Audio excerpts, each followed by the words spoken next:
नमस्कार दोस्तों, आप सभी का स्वागत है हमारे YouTube चैनल एग्जाम ऑर्बिट में। यहाँ हम IT electrician theory first year का नीमी क्वेश्चन बैंक के सेफ्टी एंड हैंड टूल्स का MCQ कराने वाले हैं। पहले वीडियो में हम लोगों ने 14 क्वेश्चन पढ़ चुके हैं। अब यहाँ से 15 नंबर क्वेश्चन से देखिए। 15 नंबर का क्वेश्चन क्या कहता है? आग बुझाने में स्टार्विंग क्या है? स्टार्विंग पूछ रहा है, आग बुझाने में स्टार्विंग क्या है? पहला ऑप्शन अग्नि में ईंधन मिलाना, ये नहीं हो सकता। अग्नि से ईंधन अलग करना, removing fuel elements from the fire, तो ये क्या होगा? सही आंसर होगा।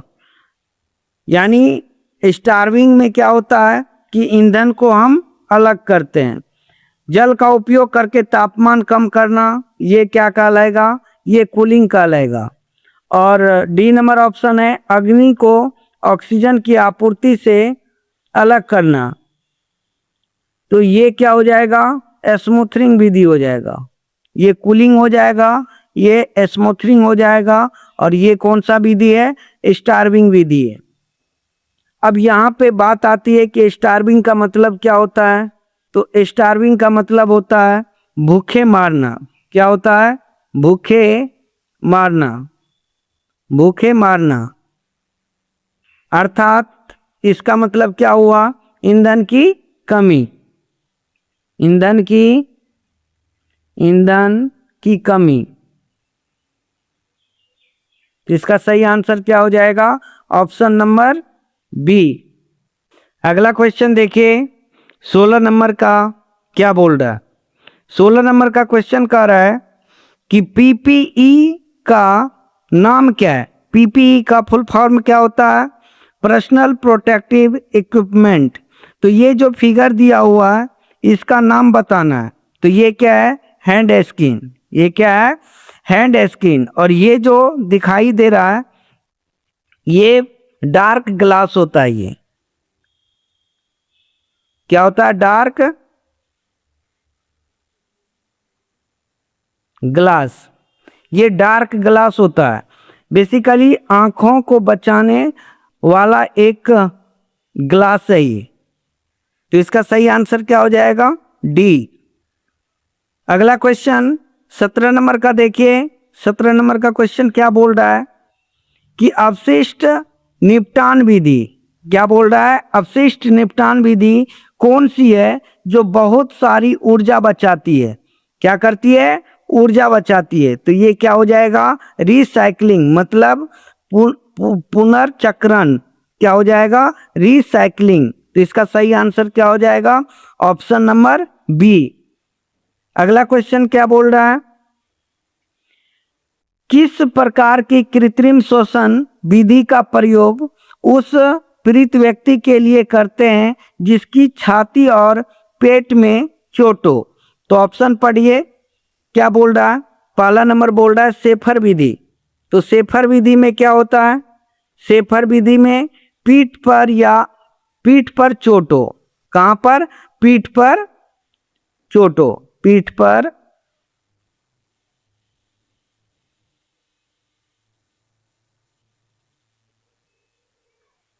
यदि पीठ पर चोट होगा तो हम किसका प्रयोग करेंगे? शेफर विधि का। इसको हम क्या करेंगे? सीने के बल लेटाएंगे। किसके बल? सीने की बल। सीने के बल क्या करेंगे? इसको लेटा देंगे। दूसरा ऑप्शन है मुंह से मुंह विधि। ये किसका प्रकार है? लाबोर्ड विधि का। मुंह से मुंह विधि जो हवा भरी जाती है, कृत्रिम श्वसन दी जाती है, या हम तुरंत प्रारंभ कर सकते हैं, इसलिए इसको अच्छा माना जाता है। लेकिन इसका सही आंसर ये नहीं होगा। अगला ऑप्शन है सी नंबर, मुंह से नाक विधि। ये भी लाबोर्ड विधि का ही प्रकार है। डी नंबर में देखिए, नेल्सन की भुजा ऊपर पीछे दबाव विधि। तो इसका सही आंसर क्या हो जाएगा? Option number D. एक प्रकार का ये क्या है? सिल्वेस्टर विधि ही है। सिल्वेस्टर विधि कौन सी विधि होती है? द्वितीय विधि होती है। इस विधि में रोगी को सीधा लेटाना होता है। अब इस क्वेश्चन में कुछ इंपॉर्टेंट बात है जिसको याद रखना होगा कि कृत्रिम शोषण की विधियां कितनी है। तो कृत्रिम शोषण जो होती है उसकी कितनी विधियां हैं? बेसिकली 3 विधियां हैं। पहला विधि क्या है? पहला विधि है शेफर विधि। क्या है? शेफर विधि। शेफर विधि। दूसरा क्या है? दूसरा है सिल्वेस्टर विधि।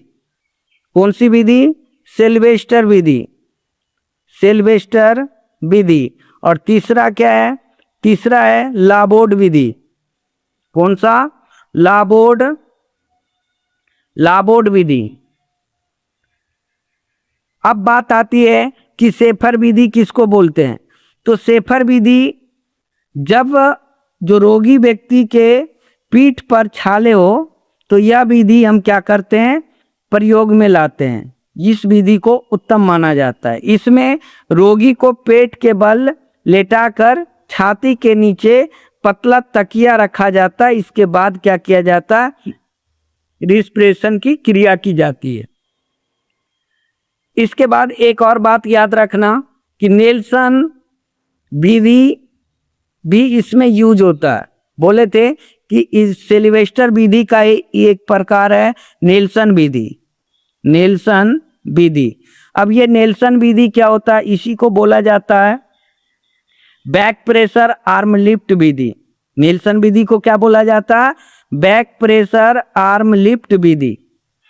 तो दूसरा नंबर अब देखिए, क्या सिल्वेस्टर विधि किसको बोलेंगे? कैसे पता करेंगे कि सिल्वेस्टर विधि के द्वारा रोगी को कृत्रिम शोषण दिया जाए?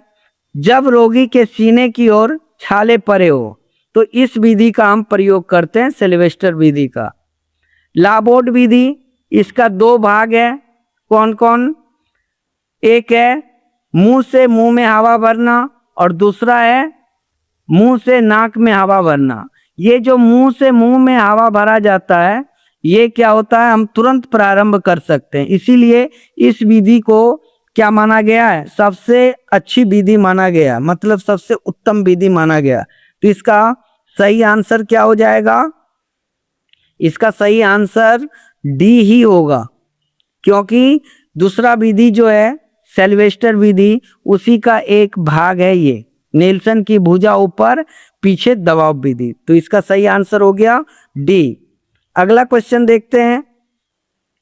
क्या बोल रहा है कि किस प्रकार के व्यावसायिक स्वास्थ्य खतरे के कारण संक्रमण हो सकता है?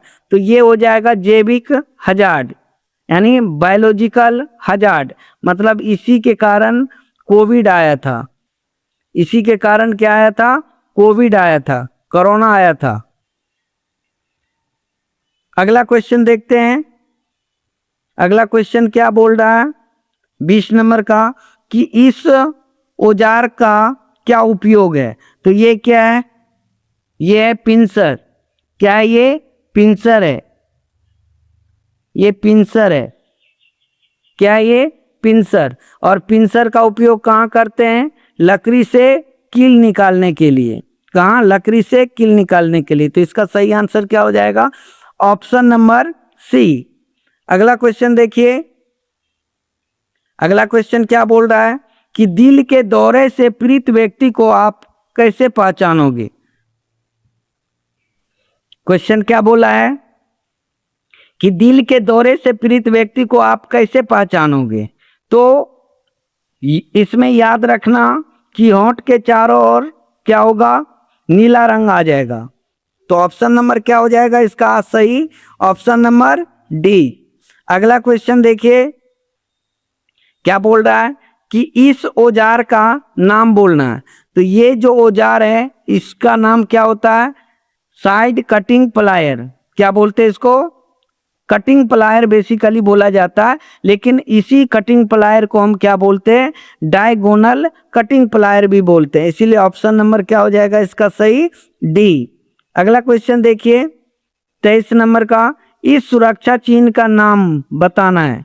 जो सुरक्षा चिन्ह दिया हुआ है इसका नाम बताना है।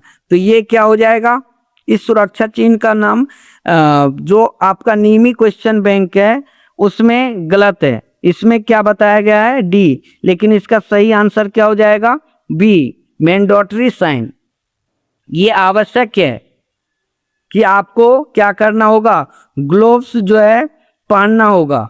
ये किसका साइन है, वियर ग्लोव्स का। किसका, वियर ग्लोव्स, मतलब यहाँ पे ग्लोव्स पहनना अनिवार्य है, मतलब आवश्यक है। इसका सही आंसर क्या हो गया, ऑप्शन नंबर बी। अगला क्वेश्चन देखिए, अगला क्वेश्चन क्या बोल रहा है कि पीड़ित के रक्त के बहाव को रोकने के लिए क्या प्राथमिक चिकित्सा उपलब्ध कराई जाती है। तो हम क्या करते हैं, चोट लगे हुए भाग पर दबाव डालते हैं। तो इसका सही आंसर क्या हो जाएगा, ऑप्शन नंबर डी। अगला क्वेश्चन देखिए, अगला क्वेश्चन क्या बोल रहा है कि पीड़ित को बचाने हेतु क्या तत्कालिक कदम उठाना चाहिए यदि वह अभी भी विद्युत शक्ति स्रोत से संपर्क में। तो कौन सा कदम उठाएंगे, हाथ द्वारा खींचे या धक्का दे, ऐसा तो नहीं कर सकते हैं, ये गलत तरीका है। अपने प्राधिकारी विद्युत झटके के बारे में जानकारी दें, तब तक वो मर जाएगा। किसी को उस व्यक्ति को छुड़ाने हेतु बुलाएं, ये भी उत्तम नहीं है। क्या है, संयोजकों को अलग करके शक्ति आपूर्ति को बंद कर दें। तो ऑप्शन नंबर इसका सही क्या हो जाएगा, डी। तो इसका सही आंसर होगा डी, कि यदि कोई व्यक्ति विद्युत संपर्क में है तो उसको क्या करो, सबसे पहले जो मेन स्विच है उसको ऑफ कर दो, मतलब उसकी आपूर्ति को बंद कर दो। अगला क्वेश्चन, अगला क्वेश्चन क्या बोल रहा है, अगला क्वेश्चन है कि इस संचेतक चिन्ह का नाम क्या है। तो याद रखिए इसका नाम है पैदल क्रॉसिंग। क्या है, यह है पैदल क्रॉसिंग, जो सड़कों पर बेसिकली दिया जाता है या लगाया जाता है। तो इसका आंसर हो गया डी। अगला क्वेश्चन देखिए क्या बोल रहा है, यदि पीड़ित को सिर में चोट लगी है और वह मर रहा हो तो उसके लिए स्वर्णिम घंटा कौन सा है। तो पहले का 30 मिनट जो होता है ये इसका गोल्डन टाइम है, पहले 30 मिनट। तो इसका सही आंसर क्या हो जाएगा, ऑप्शन नंबर बी। अगला क्वेश्चन देखिए, अगला क्वेश्चन क्या बोल रहा है कि पीड़ित की कौन सी, यानी पीड़ित का मतलब रोगी, पीड़ित का मतलब रोगी, पीड़ित की कौन सी स्थिति को कोमा कहा जाता है। तो कोमा बोला जाता है बेसिकली जो पूरी तरह से संवेदन होकर लेटे रहता है और बुलाने पर कोई जवाब नहीं देता, तो उसको बोला जाता है कोमा। तो इसमें पढ़िए, बेहोश रहना और बुलाने पर उत्तर नहीं देना, ये सही नहीं है। होश में रहना और बुलाने पर उत्तर न देना, ये भी सही नहीं है। सांस लेना पर बुलाने पर उत्तर न देना, ये भी गलत है। पूरी तरह संवेदनहीन होकर लेटे रहना और बुलाने पर उत्तर नहीं देना। तो इसका सही आंसर क्या हो जाएगा, ऑप्शन नंबर डी। इसका सही आंसर ऑप्शन नंबर डी। अब अगले वीडियो में हम नेक्स्ट टॉपिक के बारे में पढ़ेंगे, सेफ्टी एंड हैंड टूल्स। इस वीडियो में ख़त्म हो गई है। अगर क्लास अच्छी लगे तो एग्जाम ऑर्बिट चैनल को सब्सक्राइब जरूर करें। धन्यवाद।